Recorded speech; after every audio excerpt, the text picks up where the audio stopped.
Hey everybody, welcome back to the Danger Knock podcast. I'm your host AcroNM, and today we're going to be discussing a couple of movies, in particularly Mission Impossible Final Reckoning featuring Tom Cruise and F1 the movie featuring Brad Pitt. But before we get into any of those movies, man, I can't even contain myself. Today is the day. Today is the day. Later tonight, I'm going to be watching Superman. And man, although it's been like 2 years since we've been anticipating this movie, since they announced the cast for it, it feels like time has flown by.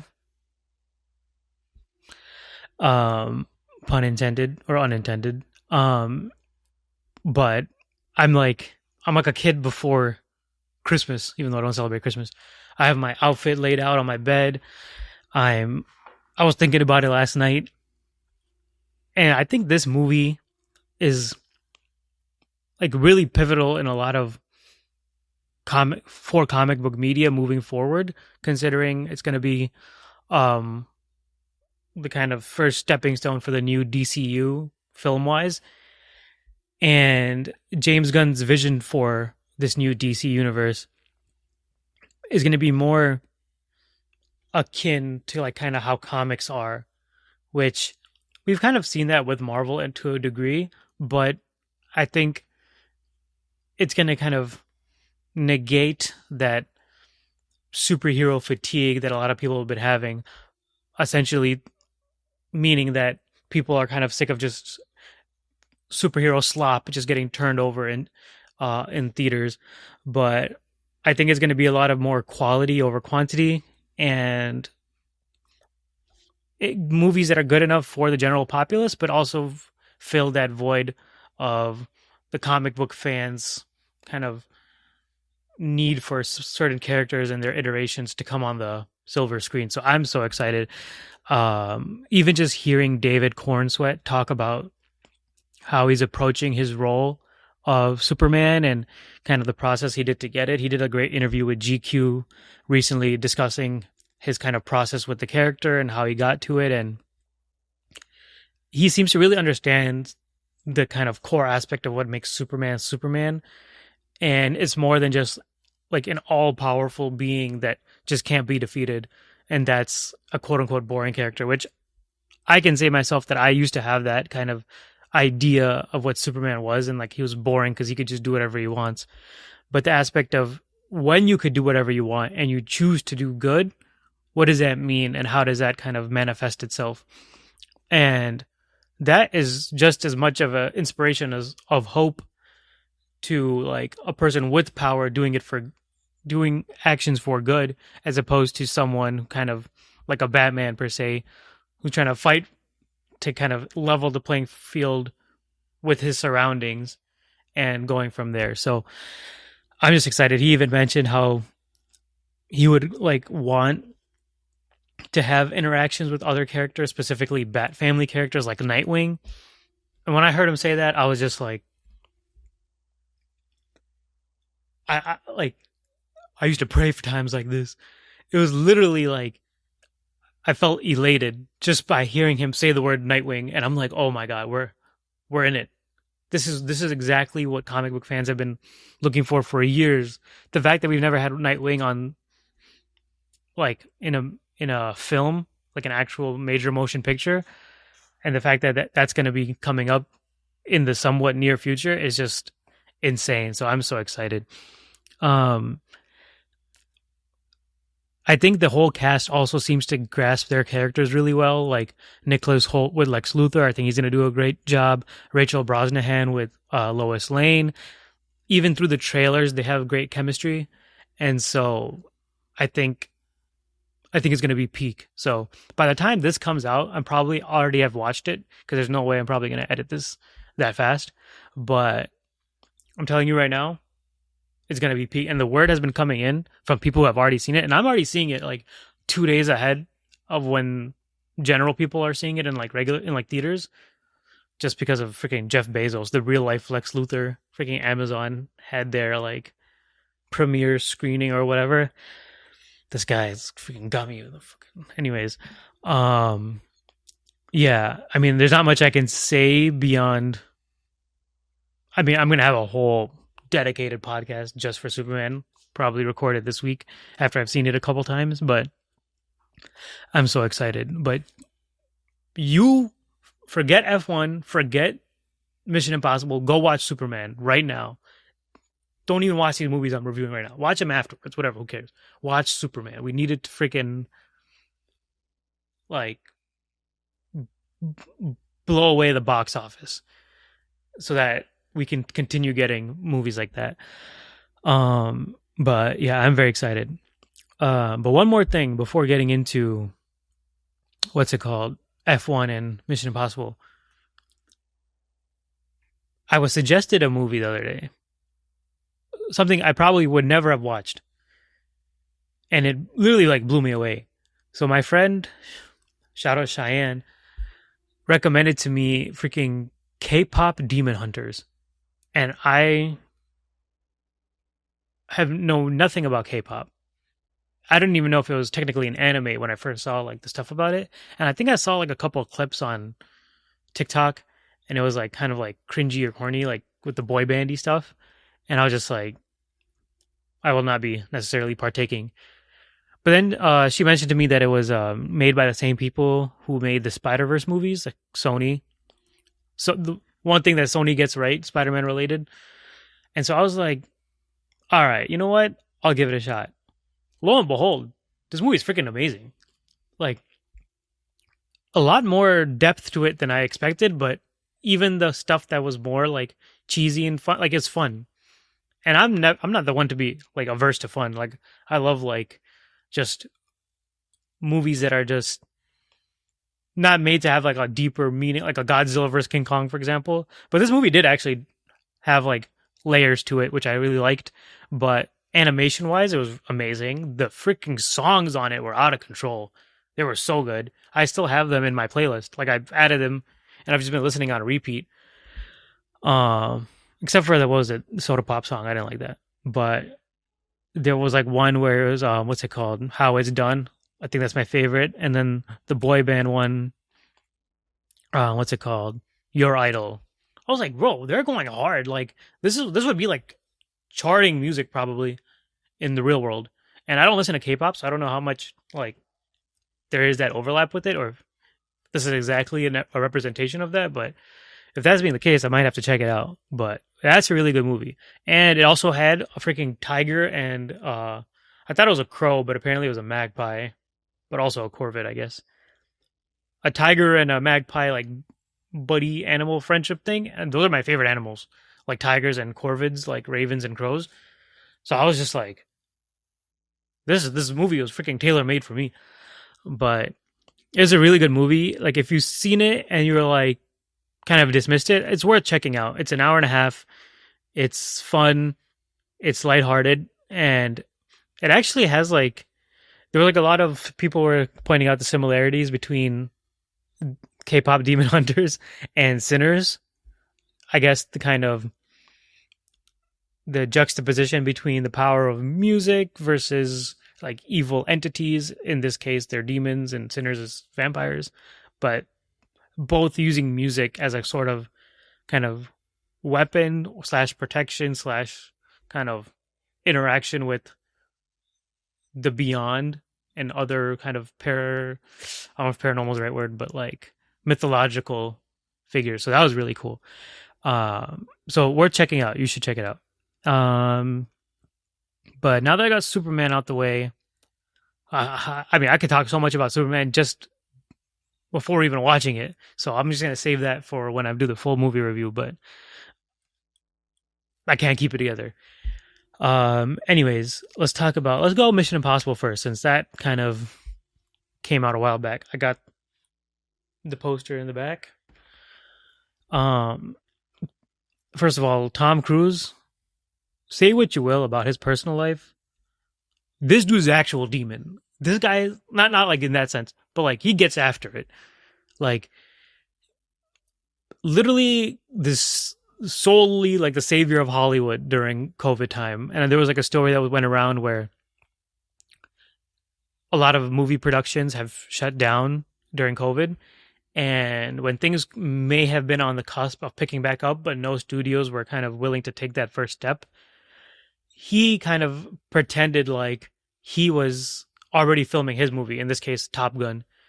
And the other executives of other film production companies were like, well, if Tom started, then we have to start. And so he would get like a Universal to start going with production. And then he would tell another, like Paramount, for example, oh, Universal's already started, so like we got to start. And he like literally tricked them into kind of kicking it in high gear. And he also, like, props to him, was very adamant about like the protocols of like managing kind of that COVID kind of scenario we were in. And he was like, real, like there was like clips of him like yelling at staff in the sense that if they don't get it right, then they're wasting these people's like times and could potentially shut down the filming process and like take these people out of jobs. So he literally single-handedly saved movies. So listen, he's like the king of Hollywood in my opinion right now. And that's just on the back end. When it comes to actual like in the movies, literally I've never seen any other actor do what he does and put his body on the line for the films that he does while still also maintaining like the artistic integrity. Like he doesn't necessarily just do things for the sake of doing it, but he knows that in doing so, it will lead to a film experience that's worth kind of going to the theaters for. For a person like me with AMC A-List, another plug, God, I will go see any kind of whatever, like out there movie because I need to burn through my free credits. But for a person who's going to spend like approximately $50 for like two people to go see a movie plus like concessions or whatever, it should be a worthwhile experience to watch that movie, and they should put effort into it. And that's something that Tom Cruise does in like freaking in spades. It's actually funny. And Mission Impossible Final Reckoning is no exception to that. This dude's doing stuff that's like really death-defying stunts that they would have had on like Spike TV back in the day, like a live streamed, that you'd watch like people wire walk between buildings. Like this is the stuff he does for films, and we'll do multiple takes of it.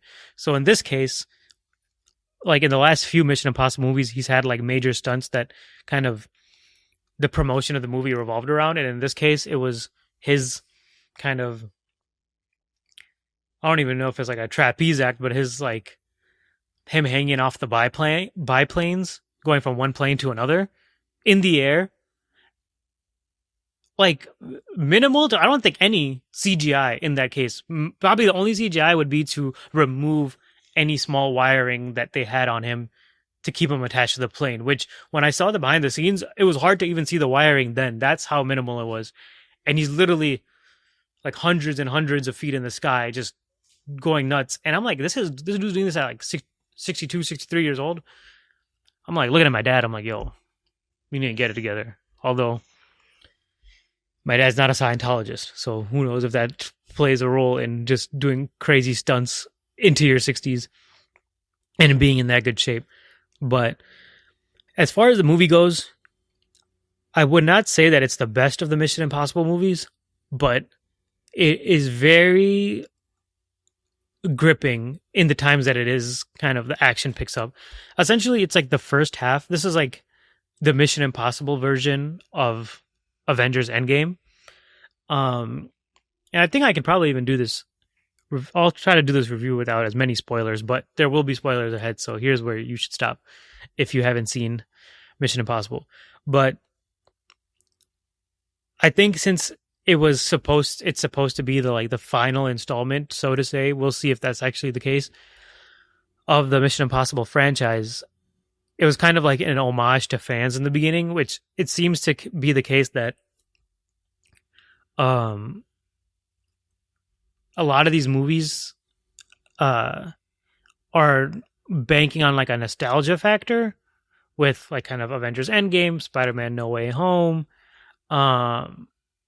even The Flash that came out recently. Like basically any movie that involved kind of franchise stuff, a lot of them were like choosing to take this route, and this Mission Impossible included, which I think probably was the slowest part of the movie.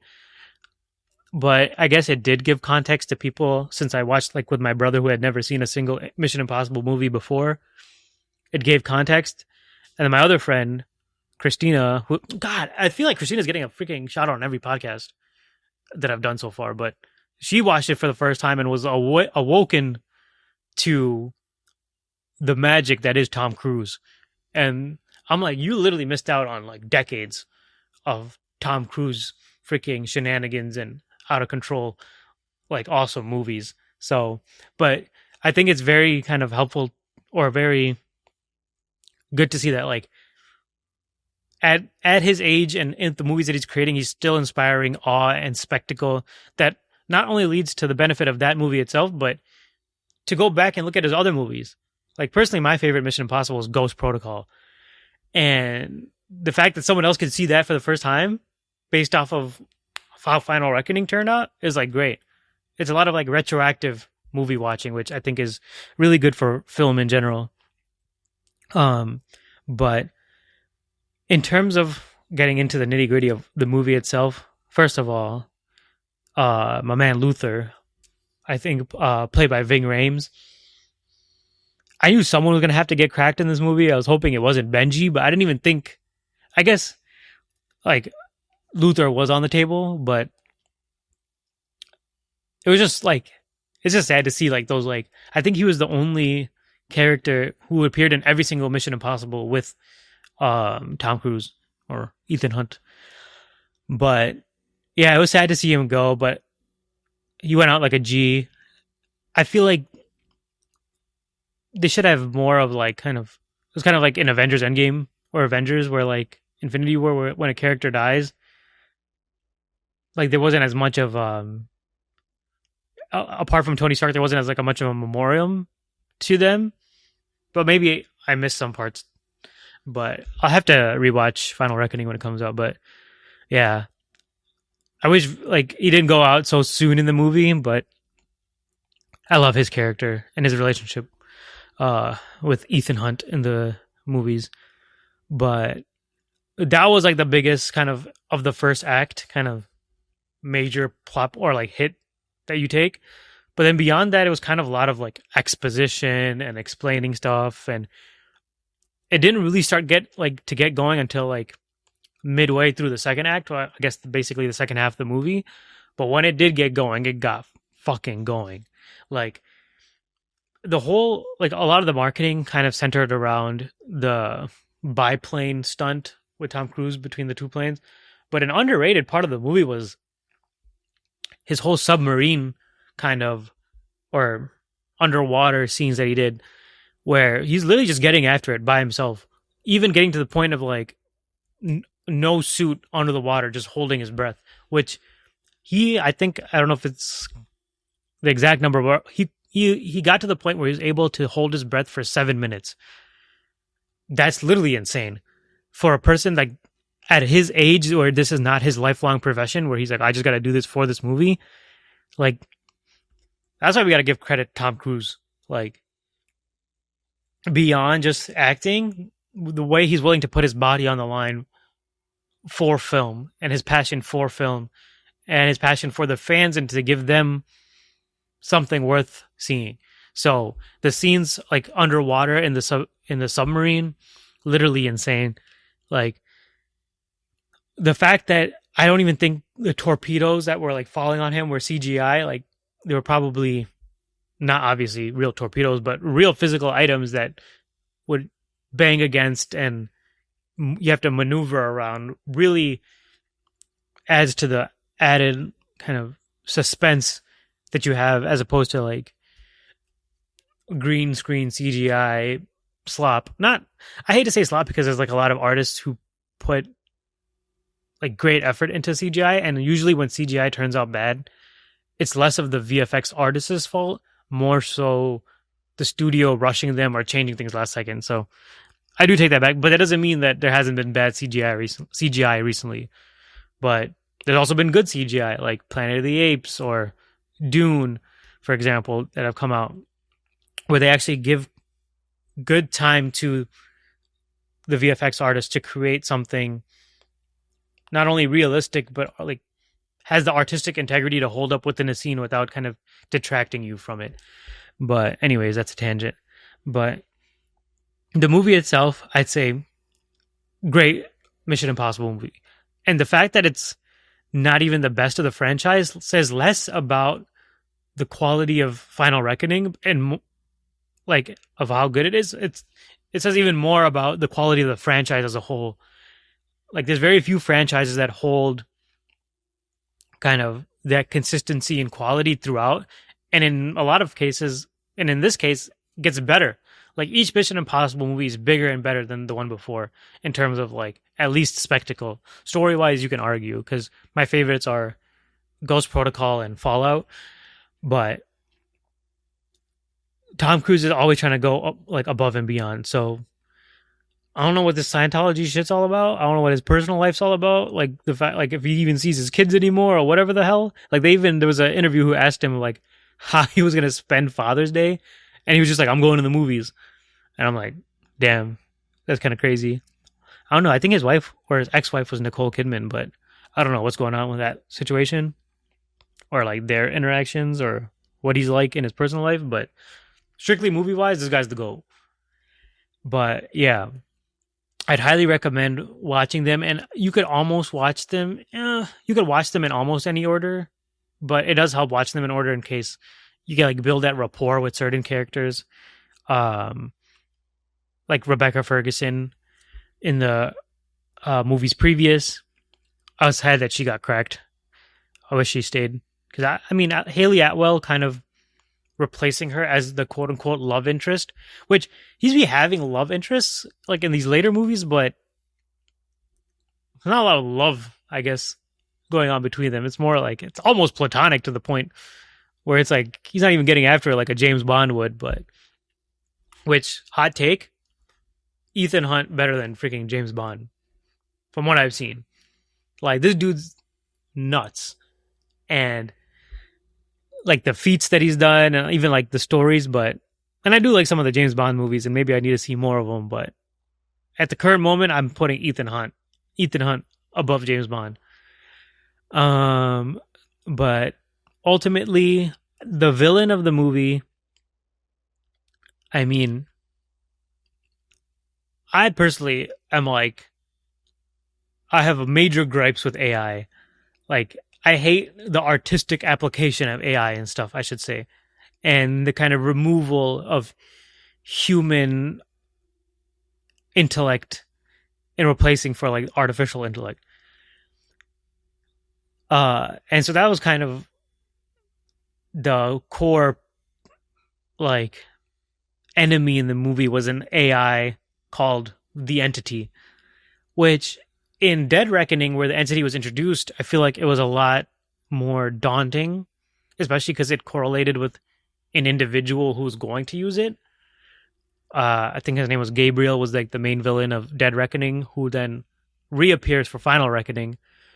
But at a certain point, there is a lot of stress of what the Entity could do, but there was less of like a focal point on like the Entity actually saying or doing anything. It's less like Ultron, where he's an AI that physically manifests himself and is running around wreaking havoc. It's more of the prevention of what could necessarily happen. And they're not like stopping something that's already kind of in place. So I think that did take away in some aspect, but it did cause a lot of stress because there's a lot of anticipation where it was realistic in the sense where like if an AI takes over and just controls all the nukes, then humanity's just cooked. But, and I don't know if this was explained or I'm just not remembering, but I don't even know what the Entity necessarily gets out of that. If it just kills a majority of population, but then controls whatever survives, like how does it go about necessarily doing that? Would it make robots to like enslave humanity? Is it even trying to enslave humanity? Is it just trying to like make a clean slate for the earth? I think maybe that's not my fault for, I guess, not paying attention, or if it wasn't necessarily as explained in the movie. But in like previous Mission Impossibles, it's more like hard lined of like this is the person or guy or that we need to stop. In this case, it was more the potential of what this entity could do. So, still a very good movie, and especially in the second half where it picks up.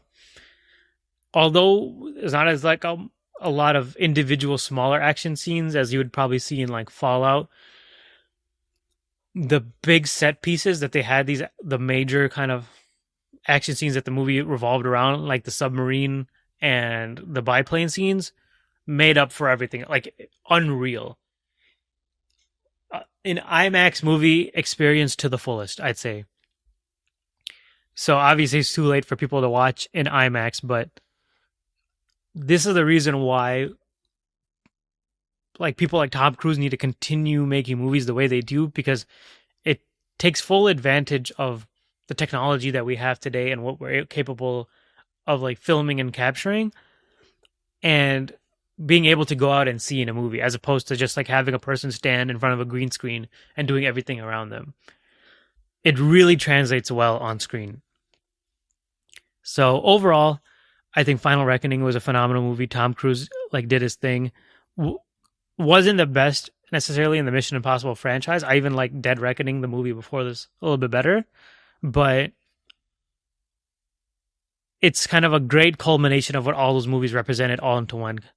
Essentially, really to the point of where Ethan Hunt is they even said it explicitly in this movie, he's like a manifestation of destiny. Like, it's always going to go right for him. Like, this dude is like immune to getting cracked. Or, which I've seen some reviews say that it removes the stakes if you know that Ethan Hunt is just, this is his destiny and it's going to happen regardless. But it's still insane, and it's almost mythological in a sense. He has an ulterior power guiding him and giving him the luck that he needs to achieve his missions, even if they are impossible. But I kind of like that they leaned in on that and basically gave him an in-movie explanation for his plot armor. So I thought it was really funny. But my final recommendation to you all is, if you haven't seen the Mission Impossible movies, literally, they're a good time. You don't have to watch them all at once. You could watch them sporadically, in or out of order. It helps in order to a degree with like following characters' arcs, but definitely worth it, and you should watch it. Watch them. But I was thinking, I was like, damn, it's been a while since Final Reckoning came out. It might be too late to make a movie review on it, but when I found out that the F1 movie's director was going to be the same as Tom Cruise's director for Top Gun, I was like, that's my bridge to talk about a Tom Cruise movie and then segue into Formula One. First of all, Formula One, I'd say, definition of summer blockbuster. Certain movies necessarily don't have to have such intricate plots or layered storylines necessarily for them to be great movies. And I think this is an example of that. It's basically like Cars 3 with humans. Where a not washed up, I don't know. I guess washed up is a apt description. Race car driver or F1 driver whose name is Sonny Hayes, played by Brad Pitt, is trying to like get back into the Formula One racing scene and achieve what he couldn't do prior to him getting injured. I think that, first of all, it's a segue between the two worlds. Joseph Kosinski, the director of F1, I think did a phenomenal job. And then realizing that he did the direction for Top Gun Maverick, I was like, I knew that cinematographically, this movie was going to be sick, and that did not disappoint. One of the key aspects of Top Gun was the scenes kind of on the vehicle or on the airplane, where you could see the faces or like the reactions of the individuals while they're operating a piece of machinery. Translated, I think, very well to F1. where they were able to establish like rigs made up of different cameras. I think some even iPhone cameras to catch their like facial expressions and then swivel over to the road very seamlessly. And by actually like reconfiguring Sony cameras to do that, which I just love when movies take those creative kind of steps and innovation to get the shots that they're looking in their head, and they're not being necessarily lazy about it. There could have been ways where they could have made it easier for them to film, but they wouldn't have gotten the shots they did, as they did in F1 and in Top Gun Maverick. So that was my biggest takeaway from kind of surface level for the movie, like visually stunning, and you really felt into it and immersed. And I don't know much about F1. Prior to this, I knew about some of the main characters. I saw like an episode of those like F1 documentary series on Netflix, but I think it did a good job of establishing like a base level of like how this world of F1 racing works. To an avid fan, from what I've heard, there was a lot of just discrepancies in what actually happens in real life, but it's less of a documentary movie. It's not a documentary movie. It's just kind of it's a movie. So it's going to have more fantastical things and remove certain like logistical aspects of F1, like the governing bodies that would mandate rules on certain players, like removing all that so that we could get an entertaining movie. So as a non F1 fan, I thought it was amazing. The storyline was very good and predictable, but predictable in a way that it's like comforting. A lot, like you feel like it's like wholesome in a sense of how it turns out and the things that happen and the characters' like interactions with either friends or family. It doesn't tread new ground. Another pun. But it does what it does, even if it's cliche, very well. I think that Brad Pitt's performance wasn't necessarily that crazy. The range of what he had in the movie didn't seem to kind of extend very far. I think generally the acting in the movie, the range wasn't necessarily there, except for, oh man, what's her name? The head engineer woman for F1. I think she did a phenomenal job because she had a lot of range for her character, from like happiness to like anger to sadness to fear to stress. I think she covered that very well. Carrie Condon. I think she's Irish.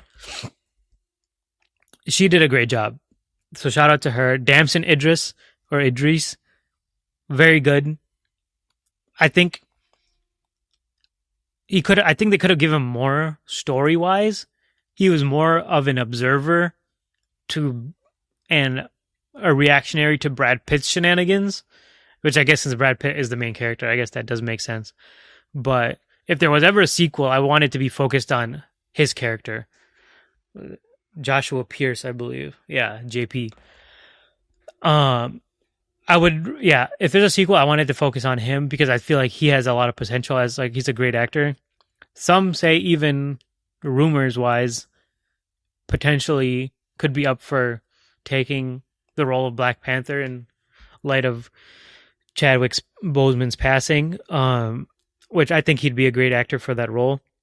So I wish there was more of him in that, but for what he did have, he did show a lot of like internal conflict and stress from acknowledging who he was as a racer, kind of a race car driver prior to interacting with Brad Pitt, where he was more kind of cocky and self-assured, even in the midst of losing. Which Brad Pitt's like, if you're losing, there's nothing to be kind of cocky or self-assured about. And their development with each other, I think, was really nice. There was a lot of character building between them, but at the end of the series, they kind of still remained mostly who they were at the start of the movie. So it didn't change that much, but there were moments in the middle where you see like their shifts in their priorities and perspectives, and so I think that was really cool. Um, Beyond that, since the movie doesn't have that much necessarily depth to it character wise, it's hard to kind of like really take a deep dive in like extracting and extrapolating on storylines. But I would say very much worth seeing, even if you are F1 and if you're not. Like my brother is more in F1, so that's why I got this for him. Like I just like stole this for him from him. I'm not gonna even keep it around since I wouldn't say I'm much of an F1 fan as it is, but he liked it a lot. My other friends who do kind of partake in like viewership of F1 really liked it, even though they were like a lot of this stuff is like unrealistic. They still enjoyed it for what it was. Um, but yeah, I mean, it was very gripping. Like a lot of scenes, like even if it's quote unquote predictable, sometimes you don't know if a movie is going to be predictable or not, if they're gonna like switcheroo on you. You can only necessarily claim that after it's done, and it did kind of follow the path that you expected. But I think in those moments of those racing scenes, you felt very involved. It almost felt like a boxing match where like one character would, okay, there's a dog barking. One character would like take the lead, and one character would get injured, and to see kind of where that lands you as a quote unquote underdog in these kind of scenarios. Sometimes, a lot of times, if the underdog doesn't win, then it feels like a lot of just like a build up to a letdown. But then when they do win, it feels as it's expected. So I think they didn't even bother on trying to like circumvent like anything crazy by making the main characters lose. But it still was wholesome and fun enough that it was enjoyable. And the visuals, the music, first of all, just like how I talked about with K-pop Demon Hunters, the music on from F1 with like I think Hans Zimmer led the overall score, but even the individual artists' contribution to like the F1 soundtrack and ultimately the album, amazing. I've been listening to the F1 album on repeat, especially the Don Toliver song with Doja Cat, "Lose My Mind." I think my favorite. Actually, it's tied. That's one of the best like songs together. But the song that I get the most hype for is "OMG" with Sexy Red, and I think Tiesto, who like probably did the production on that. I love that song. I get hype. I've been listening to it in the car like on repeat, and ultimate like club banger song. I think there was a Tate McRae song that was pretty good, but those three F1 songs have been on repeat on my playlist. So it's worth even checking out simply for the music. I do hope that they probably like do a sequel for it that focuses on Damson's character. Obviously, then you have to, when it comes to similar, like it reminds me a lot of like the Rocky movies where Brad Pitt is Rocky and then Damson is like Creed, or what's his name? Adonis Creed, where if you're going to do a sequel with Creed, obviously like you have to win something, but in order to keep it fresh, he has to then lose. So I don't know how much they're willing to kind of extend this F1 universe or to expand upon those characters, but it would be nice to kind of see them run it back again. There were some talks that the director wanted to have them cross over with the old like Tom Cruise movie, I think Days of Thunder, which was a racing movie that he starred in. I have not seen that, so I'll have to check that out. But they're usually going to have two old heads racing against each other, which I don't know if that's necessarily as interesting. But yeah, overall takes, soundtrack amazing, visuals amazing, storyline good, great, even in terms of like what you're expecting. But I think it was good. It was fun movie. And a lot of times that's what you should expect. Is it going to win an Oscar? Maybe for like visuals and stuff like that. Storyline, probably not. Best screenplay, probably not. But still very good nonetheless. Um, but yeah, I don't know if there's much to say about it other than that. I think this is gonna be a kind of a quick hitter episode. I'm just excited to watch Superman later tonight. So back to that. Watch K-pop Demon Hunters. Trust me, it's worth it. There's also my friend sent me a YouTube channel that explained like the lore of what goes behind K-pop Demon Hunters. So if you do watch it, I'm gonna shout this channel out. Okay, here we go. It's called the channel's called Chasing K Dramas, and they're it looks like mini episode 9. So they kind of break down the kind of the Korean mythology behind the movie and just generally review the movie in depth. I don't know if I'll do an actual full in depth movie of K-pop Demon Hunters, but if you are looking for that, you should watch that. But yeah, my brain is just thinking of Superman right now. So I'm excited.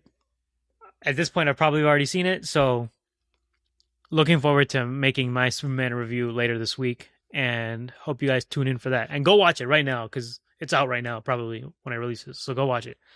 Anyways, thank you for watching. Peace.